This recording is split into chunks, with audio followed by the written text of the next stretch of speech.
अस्सलामुअलैकुम, कैसे हैं आप सब। उम्मीद करता हूँ खैरियत से होंगे। क्लास 9 फिज़िक्स का लेक्चर है हमारे पास 3, जिसमें चैप्टर 6 के 6.1 से लेके 6.6 तक के न्यूमेरिकल्स को सॉल्व करेंगे। बहुत आसान न्यूमेरिकल्स हैं ये। सबसे पहले देख लो 6.1। 6.1 में कह रहा है A spring is stretching 20 millimeter by a load of 40 Newton. Calculate the value of spring constant if an object causes an extension of 16 millimeter. What will be its weight? उसने वेट का पूछा है। वो कह रहा है कि एक स्प्रिंग पे जब फोर्स लगाई है तो वो बढ़ा है आगे की तरफ, एक्सटेंड हुआ है। कितना हुआ है? 20 मिलीमीटर। अब अगर इसी तरह फोर्स कोई लगाए तो एक्सटेंड हो 16 मिलीमीटर, तो उस पर उसका वेट या फोर्स कितनी होगी। बेसिकली वो ये चीज पूछ रहा है हमसे। समझ आई है? न्यूमेरिकल की समझ आ गई है। अब सबसे पहले इसमें आप लोगों ने गिवन लिखना है। गिवन में उसने हमें फोर्स दी है 40 न्यूटन। मैंने 40 न्यूटन फोर्स लिख ली। अब आप लोगों ने याद रखना है, एक्सटेंशन हो या स्ट्रेच हो करना हो किसी चीज़ को, उसका हमेशा आप लोगों ने जो वैल्यूज लेनी है वो मीटर में होनी चाहिए। लेकिन यहाँ पे ज़रा गौर करो, मिलीमीटर है। अब 1 मिलीमीटर किसके इक्वल होता है? 10⁻³ के इक्वल होता है ना। तो मैं इस मीटर की जगह पे 10⁻³ इस्तेमाल करूंगा। सबसे पहले उसने हमसे पूछा है स्प्रिंग कांस्टेंट का। अगर सिंपल कहूं तो उसने के का पूछा है। इसमें हमने हुक्स लॉ इस्तेमाल करना है। जो हमारे पास है F = K.X। अब इसके बाद देखो F आप लोगों ने पता ही होगा, F का यूनिट क्या होता है? न्यूटन। K स्प्रिंग कांस्टेंट है। के है हमारे पास स्प्रिंग कांस्टेंट, जिसको आप लोगों ने लेना है न्यूटन पर मीटर या Newton over metre, N/m। X है हमारे पास एक्सटेंशन, ये आप लोगों ने हमेशा मीटर में लेनी है। मिलीमीटर में आ जाए तो उसको कन्वर्ट कर लेना है। सबसे पहले मैंने हुक लॉ इस्तेमाल किया है। हमें चाहिए सबसे पहले के, स्प्रिंग कांस्टेंट के चाहिए ना हमें। अब वो के किस तरह निकलेगा? हुक्स लॉ में के आ रहा है, एक्स इस तरफ मल्टीप्लाई हो रहा है, दूसरी तरफ जाके क्या हो जाएगा? दूसरी तरफ जाके वो डिवाइड हो जाएगा। समझ आई है? सेम इसी तरह के एक्स इधर मल्टीप्लाई हो रहा था, दूसरी तरफ जाके डिवाइड हो गया। एफ की जगह पे मैंने 40 न्यूटन गिवन में था। एक्स थी उसकी एक्सटेंशन के, उसकी लंबाई कितनी बढ़ी है स्प्रिंग की, जब उस पर फोर्स लगाई है उसकी लंबाई में इजाफा कितना हुआ है? तो वो हुआ था मेरे पास 20 मिलीमीटर। मैंने 20 तो लिख दिया, मिलीमीटर की जगह पे मैंने 10⁻³ इस्तेमाल की है। समझ आई है? अब आप लोगों ने करना क्या है? ये जीरो इस जीरो के साथ कट गया, 2 1s are 2, 2 2s are 4। अब ये नीचे है -3, 10⁻³ है, तो ये ऊपर जाके +3 नहीं हो जाएगी? +3 हो गई। अब जरा ये इस क्वेश्चन पे जरा गौर करो, ये कौन सी फॉर्म है? 10 की पावर है, साइंटिफिक नोटेशन में है। आप लोगों ने इसको कन्वर्ट कर लेना है ऑर्डिनरी या स्टैंडर्ड फॉर्म में। मैंने लिख दिया इसको 2000 और साथ इसका यूनिट लिख दिया न्यूटन ओवर मीटर या न्यूटन पर मीटर, जिस तरह मर्जी पढ़ लो इसको। अब 1 किलो किसके इक्वल होता है? 1 किलो किसके इक्वल होता है? 1 किलो 1000 के इक्वल नहीं होता। तो क्या मैं इस 1000 की जगह पे के इस्तेमाल कर सकता हूं? मैंने कर ली है। तो मेरे पास के की वैल्यू निकल आई है 2K न्यूटन पर मीटर।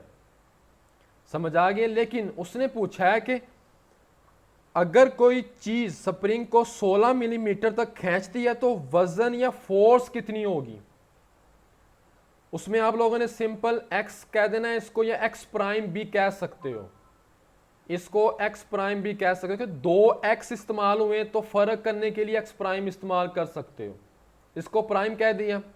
अभी हम k की वैल्यू निकाल के हटे हैं, ये मेरे पास k की वैल्यू पड़ी हुई है, ये मैंने वैल्यू इस्तेमाल करनी है, k की जगह पे पुट की है, x प्राइम की जगह पे 16। अब मिलीमीटर में था, मैंने बताया ना आप लोगों को कि 1 मिलीमीटर होता है हमेशा 10 की -3 के इक्वल। ये आप लोगों ने ज़बानी याद रखना है। मैंने 10 की -3 इस्तेमाल किया है, 2000 मल्टीप्लाई 16 मल्टीप्लाई 10 की पावर -3 आ गई। इसके बाद 2000 को मैंने साइंटिफिक नोटेशन में कन्वर्ट कर लिया। क्यों किया है कि 16 के साथ भी 10 की पावर -3 आ रही थी। अब डेसिमल यहां पड़ा, यहां से इसको मूव करवाना है आप लोगों ने 2 यहां पे कितने डिजिट इसको मूव करवाया है, राइट से लेफ्ट की तरफ 3 डिजिट, तो +3 आ जाएगा। समझ आई है? अब 2 को 16 से मल्टीप्लाई करोगे तो 32 आ गया। लेकिन जरा गौर करनी है, ये 10 की 3 और 10 की -3 कहां चले गई है ना क्वेश्चन, कि आखिर मल्टीप्लाई में ये 10 की -3 और 10 की 3 ये कहां चली गई हैं? आप लोगों ने लॉ ऑफ एक्सपोनेंट पढ़ा होगा कि अगर बेस एक हो तो पावर्स ऐड होती हैं। तो जब पावर्स ऐड होंगी 10 -3 + 3 -3 + 3 कट गया, 10 की 0 आ गया। किसी भी नंबर की 0 पावर हो तो वो ऑलवेज इक्वल टू 1। आइए समझ। अब सिंपल मेरे पास इसको वेट भी कह दो या फोर्स भी कह सकते हो, वो कितनी निकली है? 32 न्यूटन। सिंपल ये न्यूमेरिकल था मेरे पास फर्स्ट वाला। नेक्स्ट है सेकंड वाला। इसमें क्या कह रहा है? The mass of 5 litres of milk is 4.5 kg, find its density in SI units. अब सबसे पहले मैं आप लोगों को डेंसिटी बताता हूं, डेंसिटी होती क्या चीज है। फर्ज करो मैंने यहां पे ना 2 ग्लास ले लेने हैं, बीकर कह लो इनको या ग्लास कह लो, कोई भी चीज ले लेनी है, ले लिए। एक में मैंने वाटर डाल लिया, दूसरे में शहद इस्तेमाल कर लेना, थोड़ी सी वजनी चीज। अब एक गिलास में तो पानी है, दूसरे में शहद है, गिलास भी एक जैसे हैं। अब बेसिकली डेंसिटी हमें कहती है कि एक चीज के अंदर कितना वजन और कितनी जगह पर है वो चीज। वजन और जगह ये बेसिकली हमें डेंसिटी बताती है। डेंसिटी ये चीज होती है कि किसी चीज के अंदर कितना वजन है और कितनी जगह में है। समझ आ गई है? ये सिंपल मैंने आप लोगों को डेंसिटी का समझा दिया है। डेंसिटी का फार्मूला आप लोगों को जुबानी भी आना चाहिए, मास ओवर वॉल्यूम। समझ आ गई है? अब सबसे पहले इसका आप लोगों ने गिवन लिखना है। मास उसने दिया है 4.5 kg, लिख लिया। वॉल्यूम दिया है 5 लीटर्स, लेकिन वॉल्यूम का ऐसा यूनिट तो मीटर क्यूब होता है। अब आप लोगों ने किस तरह इसको कन्वर्ट करोगे, है ना? वॉल्यूम का बेसिकली यूनिट होता है मीटर क्यूब। अब आप लोगों ने करना क्या है,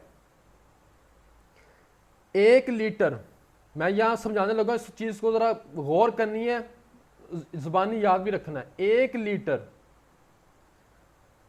में कितने मीटर क्यूब होते हैं, इसको आप लोगों ने सिंपल डिवाइड कर देना है 1000 के साथ।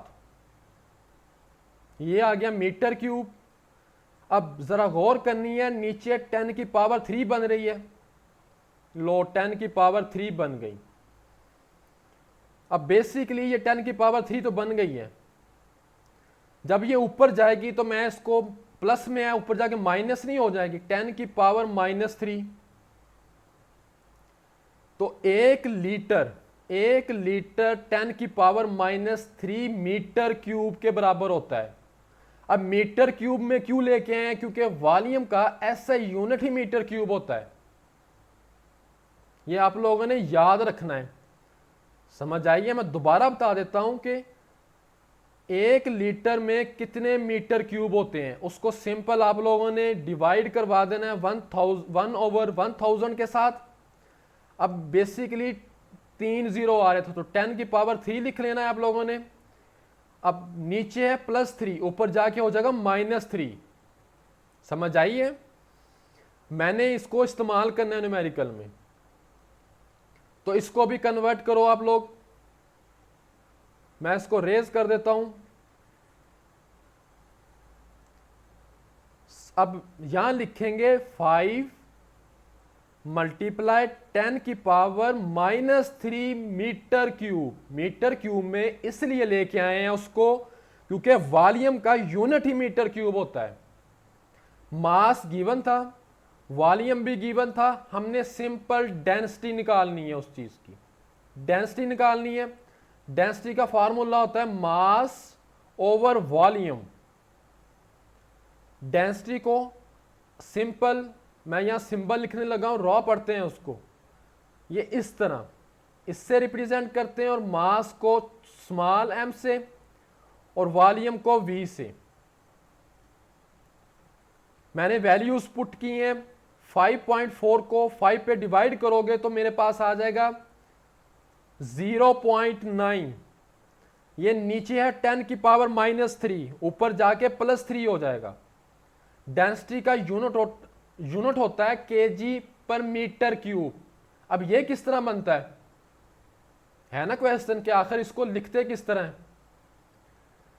मैंने आप लोगों को कहा कि डेंसिटी का फार्मूला होता है मास ओवर वॉल्यूम। ऐसा ही है, मास ओवर वॉल्यूम। मास का ऐसा यूनिट क्या है? किलोग्राम। वॉल्यूम का मीटर क्यूब। ये मीटर क्यूब ऊपर जाके -3 हो जाएगा, इसलिए इसको लिखते हैं kg/मीटर क्यूब। समझ आ गई है। नेक्स्ट है हमारे पास 6.3। उसमें कह रहा है when a solid of mass 60 gram is loaded into a measuring cylinder, the level of water rises from 40 centimeter cube to 44 centimeter cube. Calculate the density of the solid. इसमें भी डेंसिटी मालूम करनी है। अब मास का यूनिट तो हमारे पास होता है, ये सारा गिवन लिखा है मैंने। मास का यूनिट तो किलोग्राम में होता है, किलोग्राम होता है, लेकिन उसने हमें ये ग्राम में दी हुई है वैल्यू। ये देखो ना, उसने ग्राम में दी हुई है 60 ग्राम। अब हमने इसको कन्वर्ट कर लेना है किलोग्राम में। उसके लिए आप लोगों ने सिंपल करना क्या है, 60 को डिवाइड करवा देना है 1000 के साथ। 1000 के साथ क्यों करवाया है? क्योंकि 1 किलोग्राम में 1000 ग्राम होते हैं। तो जब आप लोग करवाओगे तो मेरे पास आ जाएगा 0.06 किलोग्राम।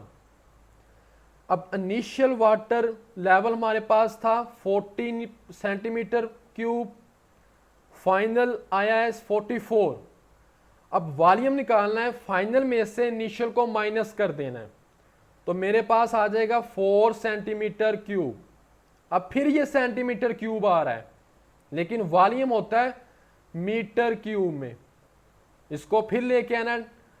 अब मीटर क्यूब है, आप लोगों ने सिंपल 10 की पावर -6 के साथ इसको मल्टीप्लाई करवा देना है। समझ आई है? क्यों मैं आप लोगों को समझाने की कोशिश करता हूं किस तरह इसको 10 की पावर -6 लिख सकते हैं। इस चीज को समझना है, आप लोगों को जुबानी आना चाहिए बाद में। सबसे पहले देखो, 1 मीटर में कितने सेंटीमीटर होते हैं? 100। अब 1 सेंटीमीटर में कितने होंगे? 1/100। इस तरह याद रखो ना, ये 1 किस तरह बनना है, बोथ साइड 100 से डिवाइड करवाया तब भी 1 आया ना ये। अब ये 10 की पावर 2 बन रहा है, तो ऊपर जाके -2 नहीं हो जाएगा? तो 1 सेंटीमीटर किसके इक्वल आ गया, 10 की पावर -2 के। तो जब 2 होंगे तो वो किसके इक्वल आएंगे, वो बेसिकली आ जाएंगे 10 की पावर -4 के, सॉरी या -4 आना है,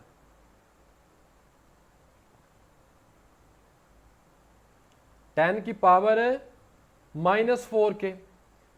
इसी तरह जब 3 हो जाएंगे तो वो आ जाएगा 10 की पावर -6। समझ आई है, 10 की पावर -6 सेंटीमीटर क्यूब।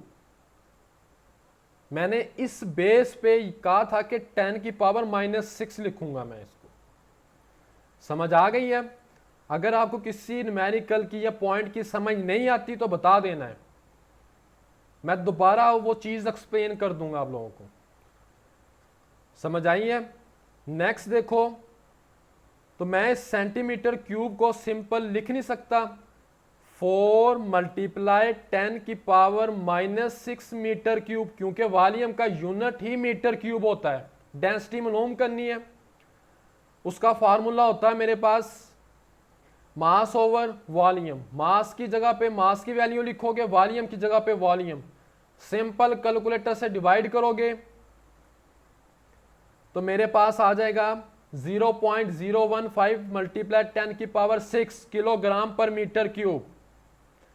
अब यहां पे जरा गौर करनी है कि मैंने 15 किस तरह लिखा है। लिखा है ना मैंने 15, ये 15 आखिर लिखा किस बेस पे है, इस चीज को समझना है। मेरे पास था 0.015 × 10 की पावर 6। अब डेसिमल यहां पड़ा है, इसको 15 के आगे लेके जाना है। कितने डिजिट मूव करवाएंगे लेफ्ट से राइट की तरफ, तो जब करवाएंगे तो माइनस में आएगा, तो आ जाएगा 15 × 10 की पावर -3 × 10 की पावर 6। अगर बेस एक हो तो पावर्स क्या होती हैं, ऐड। अब इनको आप लोगों ने ऐड करना है, तो -3 + 6 कितना आ गया, 10 की पावर 3 नहीं आ जाएगा मेरे पास। इस वजह से मैंने यहां पे आंसर इस लिखा है, क्योंकि बुक वालों ने भी आंसर इसी फॉर्म में दिया हुआ था। समझ आ गई है?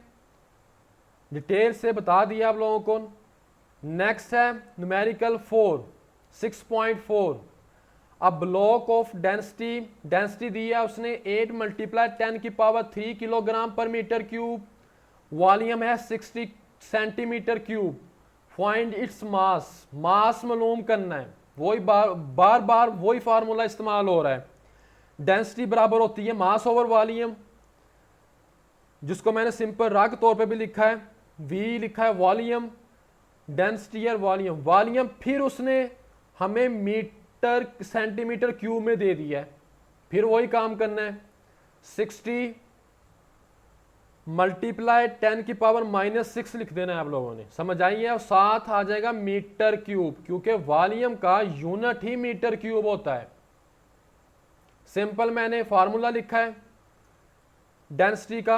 अब हमें मास चाहिए था, v नीचे डिवाइड हो रहा है, दूसरी तरफ जाके मल्टीप्लाई हो जाएगा, तो मैंने सिंपल लिखा है raw multiply v। Values put करोगे आप लोग, 8 को मल्टीप्लाई करवा दो 60 के साथ, तो मेरे पास आ जाएगा 480। 10 की 3 × 10 की -6, तो मेरे पास आ जाएगा -3। -3 आ गया। अब जब -3 आ चुका है, मुझे इसको सिंपल बुक वालों की उन्होंने जिस तरह आंसर दिए उस फॉर्म में लाना है। -3 है तो किस तरफ को डेसिमल लेके जाएंगे, लेफ्ट साइड पे आएगा ना। 1 2 3, मतलब कि ये आ जाएगा 4 से पहले। ये देखो ना, ये देखो यहां पे पड़ा हुआ है, यहां से 3 डिजिट, ये दूसरा है, ये तीसरा, यहां पे आना है इसने, तो यहां पे आ गया। और साथ आ जाएगा मास का यूनिट केजी। सॉरी मैंने यहां पे डेंसिटी लिख दिया, मास आना है, तो सिंपल यहां पे मास लिख लेते हैं। ये मेरे पास था सिंपल 4 वाला न्यूमेरिकल। किसी पॉइंट की समझ नहीं आई तो बता देना है। नेक्स्ट आ जाओ 6.5 पे। 6.5 में वो क्या कह रहा है, a brick measures 5 centimeter multiply 10 centimeter multiply 20 centimeter. If its mass is 5 kg, calculate the maximum and minimum pressure which the bricks can exert on the horizontal surface. मैं सिंपल आपको बताता हूँ उसने किया क्या है। उसने बेसिकली ये 5 सेंटीमीटर 10 सेंटीमीटर 20 सेंटीमीटर डायमेंशंस दे दिए हैं, हमें वॉल्यूम की डायमेंशंस दे दी हैं। मास उसने 5 kg दिया है, हमने प्रेशर कैलकुलेट करना है मैक्सिमम और मिनिमम। अब आप लोगों ने गिवन डाटा लिख लेना है। गिवन डाटा लिखने के बाद मास लिखा है, प्रेशर मिनिमम और मैक्सिमम फाइंड करना है। वॉल्यूम उसने डायमेंशन सेंटीमीटर में दी हुई है, ऐसे ही है ना, ये सेंटीमीटर में उसने दी हुई है वैल्यूज। मैंने क्या किया, 1 बाय 1 इनको मीटर में लेके आया हूं। बाद में भी मीटर में ला सकते हो, कोई फर्क नहीं पड़ता, क्वेश्चन गलत नहीं होगा। बेसिकली क्वेश्चन गलत नहीं होगा। मैंने पहले कर लिया, आप लोग बाद में भी कर सकते हो। अब 1 सेंटीमीटर में कितने मीटर होते हैं, 1/100। 1/100 के साथ डिवाइड करोगे इसको 1 बाय 1। ये मैंने किया तो मेरे पास आ गया 0.05 मीटर। 10 सेंटीमीटर को किया तो 0.1 मीटर। 20 को करोगे तो 0.2 मीटर। कर लिया कन्वर्ट। नेक्स्ट देखो, प्रेशर का फॉर्मूला लगाया है, P is equal to F/A। F यहां रह गया, F अब जरा गौर करनी है, इसने हमें F नहीं दिया हुआ है, F नहीं दिया, ऐसा ही है, ये F नहीं दिया उसने। F के लिए हमने सिंपल फार्मूला इस्तेमाल करना है, F is equal to mg। अब हमें मास उसने दिया हुआ है, ऐसे ही है, मास उसने दिया हुआ था, कितना दिया था, 5 kg। 5 kg मास दिया है। और g, छोटे g की कीमत कितनी होती है, 10 होती है। ये आप लोगों को जुबानी याद रखनी है इसको। बड़े g की 6.673 मल्टीप्लाई 10 की पावर -3 है मे बी। अब दोनों को मल्टीप्लाई करोगे तो मेरे पास फोर्स आ जाएगी 50 न्यूटन। अब उसके बाद आप लोगों ने क्या करना है, मिनिमम प्रेशर फाइंड करना है। अब इस चीज को समझना है कि मैंने ये दो वैल्यू, यहां देखो एरिया। अब एक चीज आप लोगों ने याद रखनी है, प्रेशर मिनिमम किस जगह पे होता है। फर्ज करो ये मेरे पास ना ये 2 पाइप्स हैं, उनके दोनों तरफ मुंह है, एक तरफ छोटा एरिया है, ये कम है, इसका एरिया ज्यादा है। प्रेशर कम किस जगह पे होगा, ये इस जगह पे होगा जहां पे एरिया कम है, उसका एरिया ज्यादा है। बेसिकली जहां पे एरिया ज्यादा हो, मैं लिख देता हूं, जहां पे एरिया ज्यादा हो वहां पे प्रेशर कम होता है। एरिया ज्यादा है तो प्रेशर क्या होगा, कम होगा। हां, अगर किसी का एरिया कम है तो वहां पे प्रेशर ज्यादा होगा। किस तरह, एरिया कम है तो प्रेशर ज्यादा होगा। समझ आई है। अब आप लोगों ने एरिया के लिए सिंपल दो वैल्यूज कौन सी सिलेक्ट करनी है। अब प्रेशर है मिनिमम, कम प्रेशर है, तो एरिया के लिए सिंपल आप लोगों ने क्या चीज इस्तेमाल करनी है, बड़ी वैल्यूज। वो किस तरह इस्तेमाल करनी है वो देखो, ये मेरे पास पड़ी हुई है ना 3 वैल्यूज। ये दो बड़ी वैल्यूज हैं 10 और 20, जो बेसिकली मीटर में किया था तो निकला था 0.1 मीटर और 0.2 मीटर। ये आप लोगों ने दोनों वैल्यूज को मल्टीप्लाई करवाना है। मल्टीप्लाई करवाओगे तो मेरे पास एरिया निकल आएगा 0.02 मीटर स्क्वायर। उसके बाद फोर्स उसने दी हुई है, आप लोगों ने सिंपल प्रेशर का फार्मूला लगाना है, force over area. Values put करोगे तो मेरे पास आ जाएगा 2500 आ गया। अब आप लोगों ने इसको साइंटिफिक नोटेशन में कन्वर्ट करना है, डेसिमल पड़ा हुआ है यहां पे, यहां से आप लोगों ने इसको यहां पे मूव करवाना है।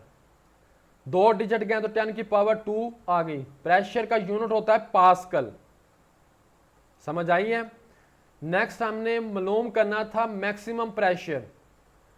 मैक्सिमम प्रेशर किस जगह पे होना, मैं आप लोग को भी बता के हटा हूं। मैक्सिमम प्रेशर होना है जहां पे एरिया कम होगा, जहां पे एरिया कम होगा।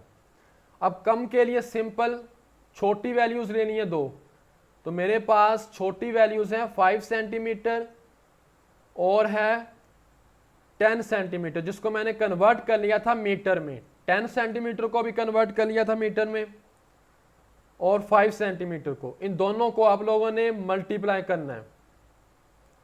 जब आप लोग मल्टीप्लाई करोगे तो मेरे पास सिंपल आ जाएगा 0.05 मल्टीप्लाई 0.110, इसको मल्टीप्लाई कराओगे तो 0.005 मीटर स्क्वायर। एरिया का यूनिट होता है मीटर स्क्वायर। फोर्स है 50 न्यूटन। आप लोगों ने फार्मूला लगाना है प्रेशर का, फोर्स ओवर एरिया। फोर्स दी हुई थी, एरिया की वैल्यू पुट करोगे, डिवाइड करोगे तो ये मेरे पास आ जाएगा 10,000। अब आप लोगों ने इसको कन्वर्ट कर लेना है साइंटिफिक नोटेशन में, तो आ जाएगा 1 मल्टीप्लाई 10 की पावर 4 पास्कल। ये था मेरे पास 6.5। नेक्स्ट है इस लेक्चर का लास्ट 6.6। अब इस चीज को समझना कि इसमें क्या कह रहा है। उसने हमें दिया है what will be the height of the column in barometer. यह भी प्रेशर मालूम करने का ये काला होता है। At sea level if mercury is replaced by water of density 1000 kilogram per metre cube, where density of mercury is 13.6 multiply 10 की power 3 kilogram per metre cube. अब बेसिकली उसने यहाँ पे 2 चीज़ों की डेंसिटी दी है, एक वाटर की और दूसरा मर्करी की। दोनों आप लोगों ने गिवन में लिख लेनी है। लिखने के बाद वो उसने हाइट पूछी है सी लेवल तक। मैंने सिंपल उसको हाइट एच से, और किस चीज़ की पूछी है उसने, वो वाटर की पूछी है उसने। मैंने लिख दिया है उसको W। W भी लिख सकते हो, मुकम्मल लफ्ज़ भी इस्तेमाल कर सकते हो वाटर। अब आप लोगों ने फार्मूला पढ़ा होगा, प्रेशर बराबर होता है pressure of water is equal to pressure in mercury. ये दोनों आप लोगों ने बराबर रख लेने हैं, इनकी जगह पे आप लोगों ने इनकी वैल्यूज इस्तेमाल करनी है। समझ आई है। फार्मूले में फार्मूला इस्तेमाल करोगे, डेंसिटी है वाटर की है, साथ जी हाइट आ जाएगी वाटर की। नेक्स्ट इसी तरह मेरे पास प्रेशर मर्करी के लिए डेंसिटी मर्करी की, उसमें आ जाएगा जी और HM आ जाएगा। अब मुझे चाहिए हाइट चाहिए वाटर की, ये इस तरफ रह गया। बेसिकली यहाँ पे जी के साथ कट जाएगा, ये जी इस जी के साथ कट जाएगा, ये इस तरफ मल्टीप्लाई और ये डेंसिटी ऑफ वाटर दूसरे जाके डिवाइड हो जाएगी। आप लोगों ने सिंपल यहाँ पे इनकी वैल्यूज पुट करनी है, सिंप्लीफाई करना है। अब हाइट ऑफ मर्करी, ये आप लोगों की बुक में दिया होगा 76 सेंटीमीटर। कितना? 76 सेंटीमीटर। मैंने इसको कन्वर्ट कर लिया मीटर में, तो जो मेरे पास निकला 0.76। मैंने वैल्यूज पुट की हैं, सिंप्लीफाई किया है, तो मेरे पास आ गया 10.3 मीटर। समझ आ गई है। ये था मेरे पास इस चैप्टर 6 के पहले 6 न्यूमेरिकल्स। वीडियो अच्छी लगी हो तो लाइक लाजमी कीजिएगा। ओके, नेक्स्ट लेक्चर से इसके जो रहते हैं वो भी कवर कर लेंगे।